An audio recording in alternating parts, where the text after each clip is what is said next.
In times when Mr. Harvey was too ill to record his broadcasts, he turned that Herculean task over to his son.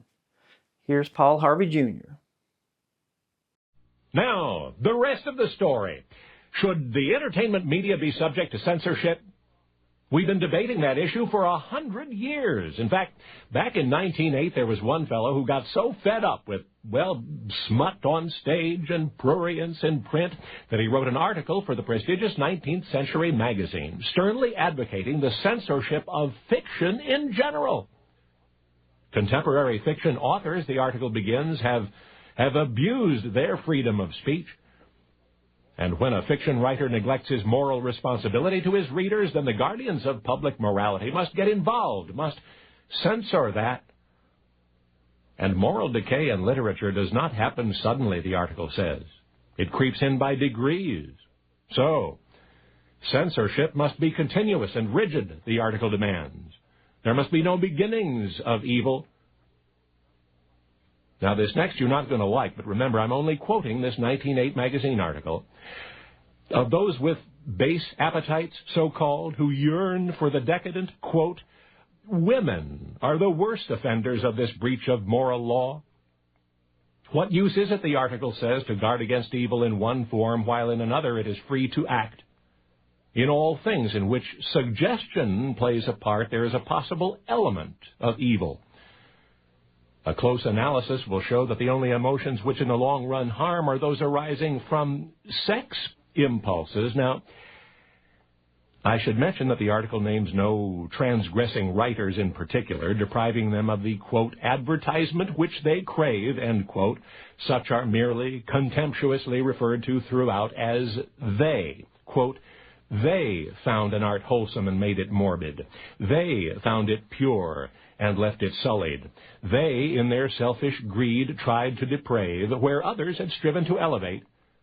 In the language of the pulpit, they have crucified Christ afresh.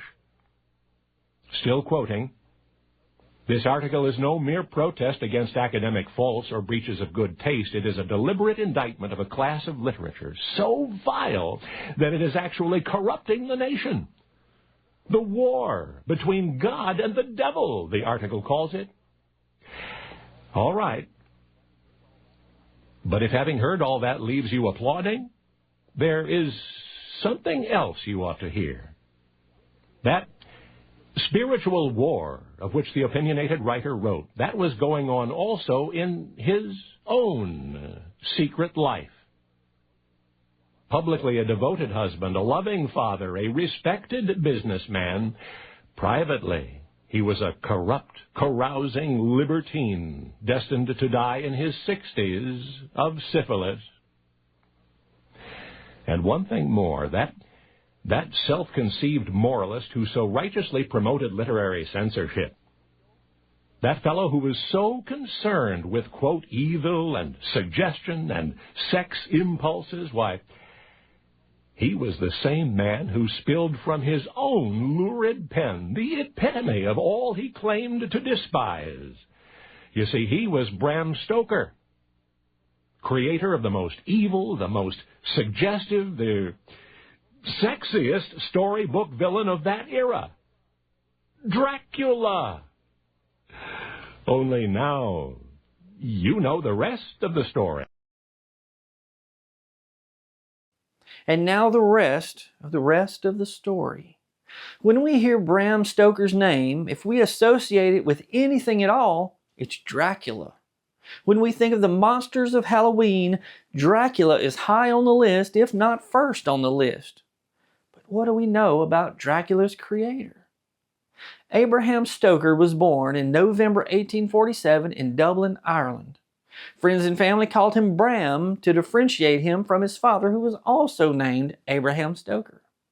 If you ever get a chance to visit Dublin, be sure to stop by the Merino Crescent Park, because it's also known as Bram Stoker Park. It's known as Bram Stoker Park because he was born at number 15 Merino Crescent. That's it with the red door. I'm really surprised it hasn't been turned into a museum. Maybe one day it will. Bram was the third of 7 children. While very young, Bram was often bedridden from some unknown illness. Later in life, Bram wrote, "I was naturally thoughtful, and the leisure of long illness gave opportunity for many thoughts which were fruitful according to their kind in later years."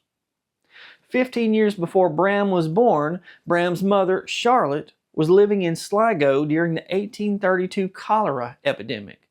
The sickness terrified 14-year-old Charlotte and the rest of her family. Doctors were unable to quell the outbreak. 2 weeks after the outbreak began, the Thornley family fled to the town of Ballyshannon, about 30 miles away. Keep in mind that in the 1830s, it would have taken 2 or 3 days to reach a distance of 30 miles. During Bram's long illness, Charlotte told the young boy about her experiences with the cholera epidemic. She told him about the rapid spread of the bacterial disease, which caused severe diarrhea, vomiting, dehydration, seizures, coma, and death. In many cases, the infected person died within just a matter of hours after showing symptoms. At the time, doctors prescribed pain medications and cough suppressants, which only masked the problem. Doctors practiced bleeding and purging to restore the balance between the humors. Illnesses were thought to be caused by disturbances of the body, and the releasing of the blood would return the body to perfect harmony. Now, these stories frightened young Bram, but he always wanted to hear more. In 1873, Charlotte published a book entitled Experiences of the Cholera in Ireland. Bram later used her book and her stories in Dracula. Today we understand that cholera is a bacterial disease spread by consuming contaminated food or water. It's still rampant in parts of Africa, South and Central America, and Southeast Asia, but it's treatable with antibiotics. Charlotte provided the early education to Bram and his siblings. Bram was 7 years old before he started school outside of the Stoker home. Bram's parents took on considerable debt to ensure that their sons had a good education. Bram's 2 sisters received no formal education because it wasn't available to them, just wasn't seen as important. But Charlotte became so irritated by the lack of opportunity for women that when Bram was about 15 years old, she began her activist work for women, the poor, and the disabled. She was a popular writer long before she was overshadowed by her son. More research needs to be done on Charlotte Stoker, for sure. From 1864 to 1870, Bram excelled at Trinity College in Dublin. He was named University Athlete because he participated in so many sports. Off the field, his academia was impressive as well. He was auditor of the College Historical Society and the president of the University Philosophical Society. He remains the only student in the history of Trinity College to hold both positions. While a student at Trinity, Bram became interested in theater. He became a theater critic for the Dublin Evening Mail. Theater critics were held in low esteem at the time, but the quality of Bram's reviews gained him recognition. Because of the quality of his writings, other newspapers published short stories written by Bram Stoker. In 1878, Bram married a celebrated beauty named Florence Balcombe. Now, Florence's prior suitor was Oscar Wilde, who was a friend of Bram's. Bram had nominated Oscar Wilde for membership in the Philosophical Society while he, Bram, was president. Now, this almost destroyed Bram and Oscar's friendship, but they eventually became friends again. Following their marriage, Bram and Florence moved to London, where Bram became the personal assistant of actor Sir Henry Irving and manager of Irving's Lyceum Theatre in the West End, a post he held for 27 years. Bram and Florence named their only child, a son, Irving Noel Stoker, after Henry Irving. Now, on a personal side note, a few years ago, I saw a production of The Lion King in the Lyceum Theatre and was just absolutely blown away. The architecture is fantastic. The show was wonderful too. Now, I didn't know then that I was walking in the same halls that Bram Stoker had walked. As Henry Irving's personal assistant, Bram traveled the world, but he never visited Eastern Europe, the setting for Dracula's castle.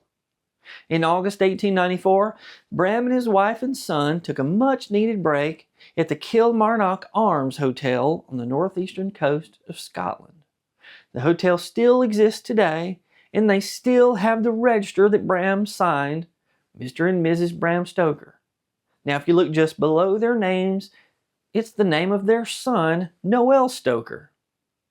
About half a mile east of the hotel, on the cliffs overlooking the North Sea, stands the remains of Slains Castle, also known as New Slains Castle to distinguish it from another, older castle with the same name.